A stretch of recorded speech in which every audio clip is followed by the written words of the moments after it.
ସୁଦୂରରୁ ସଦର ଅପହଞ୍ଚ ଅଞ୍ଚଳର ସ୍ୱର ଉତ୍ସବ ମହୋତ୍ସବ ସଭା ସମିତି ସମାରୋହ ପ୍ରଗତି ଦୁର୍ଗତି ଏବଂ ସଂଗତିର ଅଭିବ୍ୟକ୍ତିକୁ ନେଇ ଆଞ୍ଚଳିକ ସମ୍ବାଦ ବିଭାଗ ପକ୍ଷରୁ ପ୍ରସ୍ତୁତ କରୁଛୁ ଜିଲ୍ଲା ହାଲଚାଲ। ଆଜି ଜିଲ୍ଲା ହାଲଚାଲରେ ଶୁଣନ୍ତୁ ବରଗଡ଼ ଜିଲ୍ଲା ସମ୍ପର୍କରେ। ତଥ୍ୟ ଦେଇଛନ୍ତି ଆମ ବରଗଡ଼ ସମ୍ବାଦଦାତା ଉମେଶ ଚନ୍ଦ୍ର ବିଶ୍ୱାଳ। ଉପସ୍ଥାପନାରେ ମୁଁ ମହେଶ୍ୱର ସାହୁ। ବିଶ୍ୱର ସର୍ବବୃହତ ମୁକ୍ତାକାଶ ରଙ୍ଗମଞ୍ଚ ଭାବେ ସ୍ୱୀକୃତିପ୍ରାପ୍ତ ବରଗଡ଼ ଧନୁଯାତ୍ରା ମହୋତ୍ସବ 2025-26 ଆସନ୍ତାକାଲିଠାରୁ ଜାନୁଆରୀ 3 ତାରିଖ ପର୍ଯ୍ୟନ୍ତ ଅନୁଷ୍ଠିତ ହେବ। 1947 ମସିହାରେ ଭାରତର ସ୍ୱାଧୀନତା ପରଠାରୁ ପ୍ରତିବର୍ଷ ନିରନ୍ତର ଭାବେ ଦୀର୍ଘ 11 ଦିନ ବ୍ୟାପୀ ପାଳିତ ହେଉଥିବା ଏହି ମହୋତ୍ସବ ଅବସରରେ ସମଗ୍ର ବରଗଡ଼ ସହର ମଥୁରା ନଗରୀରେ ପରିଣତ ହୋଇ ଶ୍ରୀମଦ୍ ଭାଗବତ କଥାମୃତ ଅଧର୍ମ ଉପରେ ଧର୍ମର ଚୂଡ଼ାନ୍ତ ବିଜୟର ପୌରାଣିକ ଘଟଣାବଳୀ ତଥା ମଥୁରା ନରେଶ ମହାରାଜ କଂସଙ୍କ ରାଜ୍ୟ ଶାସନ ଏବଂ ଭଗବାନ ଶ୍ରୀକୃଷ୍ଣଙ୍କ ଦିବ୍ୟ ବାଲ୍ୟଲୀଳା ପ୍ରଦର୍ଶିତ ହେବ। ପାଣ୍ଡୁଲିପିହୀନ ଏହି ମହୋତ୍ସବ ଅବସରରେ ସମୁଦାୟ 22ରୁ ଅଧିକ ମଞ୍ଚରେ 200 ଜଣରୁ ଅଧିକ କଳାକାରଙ୍କ ସମେତ 250ରୁ ଅଧିକ ଜିଲ୍ଲା ରାଜ୍ୟ ଜାତୀୟ ଏବଂ ଅନ୍ତର୍ଜାତୀୟ ସ୍ତରୀୟ ସାଂସ୍କୃତିକ ଦଳ ଦ୍ୱାରା ଅଭିନୟ ଏବଂ ନୃତ୍ୟ ପ୍ରଦର୍ଶନ ଦେଖିବାକୁ ମିଳିବ। 15 ଲକ୍ଷରୁ ଅଧିକ ପରିଦର୍ଶକଙ୍କ ସମାଗମ ହେବାର ଅନୁମାନ କରାଯାଉଛି।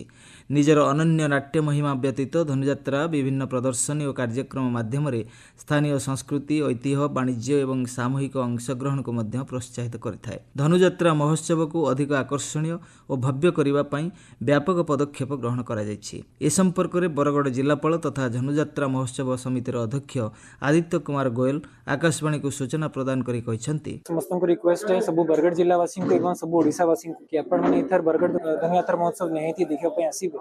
ଆମେ ଚେଷ୍ଟା କରୁଛୁ କେମିତି ବରଗଡ଼ ଧନୁଯାତ୍ରା ମହୋତ୍ସବ को भल भाव से पालन करी परिबे और याकू नहीं कि हमारा जिते भी प्रिपरेटरी इवेंट अच्छी सब कमिटी तरफ सेटा चली छी लॉ एंड ऑर्डर डिप्लॉयमेंट मध्ये चली छी पार्किंग अरेंजमेंट टाउन र सज्जा टाउन र क्लीननेस सब अरेंजमेंट आमे करू छु एवं एक गला थर भलिया एथर मध्ये आमे गुडा इवेंट धनुयात्रा प्लान करू छु जेमती हमारा रंगोली कंपटीशन हैला आर्टिस्ट कैंप हैला बाल धनुयात्रा हैला एथर आमे गोटे नेशनल सेमिनार मध्ये करू छु पंचायत कॉलेज सांगरे। धनुଯାତ୍ରା ଅବସରରେ ବରଗଡ଼ ଠାରେ ଏକ ରଙ୍ଗୋଲି ପ୍ରତିଯୋଗିତା ଓ ପ୍ରଦର୍ଶନୀ ଅନୁଷ୍ଠିତ ହୋଇଯାଇଛି। ଏଥିରେ 400ରୁ ଅଧିକ ପ୍ରତିଯୋଗୀ ଭାଗ ନେଇଥିଲେ। ବରଗଡ଼ ବିଧାୟକ ଅଶ୍ୱିନୀ ଷଡ଼ଙ୍ଗୀ ଏହାକୁ ଉଦ୍ଘାଟନ କରିବା ସହ ପ୍ରତିଯୋଗୀମାନଙ୍କୁ ଉତ୍ସାହିତ କରିଥିଲେ।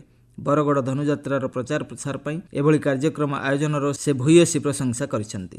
ସେ କହିଛନ୍ତି, ବହୁତ ଖୁସିର କଥା 78ତମ ବିଶ୍ୱ ପ୍ରସିଦ୍ଧ ଧନୁଯାତ୍ରା ସେ ଅବସରରେ ଆଜି ରଙ୍ଗୋଲି ପ୍ରତିଯୋଗିତା ହେଇଥିଲା। ସମ୍ବଲପୁର ସୁନ୍ଦରଗଡ଼ ସୋନପୁର ବଲାଙ୍ଗୀର ବରଗଡ଼ ଏ ସବୁ ଜିଲ୍ଲାମାନଙ୍କର ଆଜି ଭାଇ ଭଉଣୀ ମାନେ ଆସିକିରି ପ୍ରତିଯୋଗିତାରେ ଭାଗ ନେଇଥିଲେ ରଙ୍ଗୋଲି ପ୍ରତିଯୋଗିତାରେ। ଆଉ ବହୁତ ଖୁସିର କଥା ଯେ 500 ମିଟର ଧରିକିରି 75ଟା ଗ୍ରୁପ ଆଜି ଇନୋ ଭାଗ ନେଇଥିଲେ ତାଙ୍କର କଳା ଦେଖାଇଥିଲେ ତାଙ୍କର ପ୍ରତିଭା ଦେଖାଇଥିଲେ। ଆଉ ଏଇଟା ଧନୁଯାତ୍ରାର ପ୍ରଚାର ପ୍ରସାରର ଗୋଟେ ବଡ଼ ମାଧ୍ୟମ ଯେମାନେ ଏଇଟା ପହଲା ଆରମ୍ଭ କରିଥିଲେ ये रंगोली प्रतियोगिता माध्यम प्रसार करवार लगी मुझे से धन्यवाद देमी। देखो बरगढ़ धनुयात्रार एथर सरकार स्तर एवं प्रशासन स्तर व्यापक प्रस्तुति चली बरगढ़ जिलार समस्त जनसाधारण सहयोग आज 78 वर्ष हो गला ये यात्रा को आम उपभोग करवा यहाँ बरगढ़ विकास यात्रा। बरगढ़ जिले में गत नवेम्बर 28 तारिख ठारू खरीफ धान संग्रह आरंभ होईछि। बरगढ़ पद्मपुर और अताबिरा नियंत्रित बजार कमिटी अंतर्गत विभिन्न स्थायी और अस्थायी मंडी जरिया चाषी मानक ठारू धान संग्रह होउछि।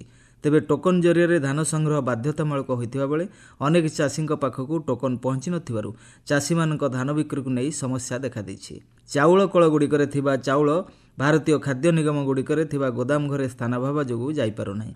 फल अधिकांश मंडी रे धान क्रय मंथरता देखा दैछि। बरगढ़ जदुमणि प्रधान ऑडिटोरियम ठारे 2 दिनिया जिला स्तरीय मत्स्य और प्राणी संपद मेला अनुष्ठित हो जाइछि। मत्स्य और प्राणी संपद विकास विभाग द्वारा परिचालित विभिन्न सरकारी योजना माध्यम चाषीर आर्थिक अभिवृद्धि निमंते जनसचेतनतार उद्देश्य नहीं आयोजित एही मेलारे मुख्य अतिथि भाव में बरगढ़ जिला परिषद अध्यक्षा मीनाक्षी भोई एवं सांसद प्रतिनिधि सुकांत दास प्रमुख जोगदे यार उद्घाटन करथिले।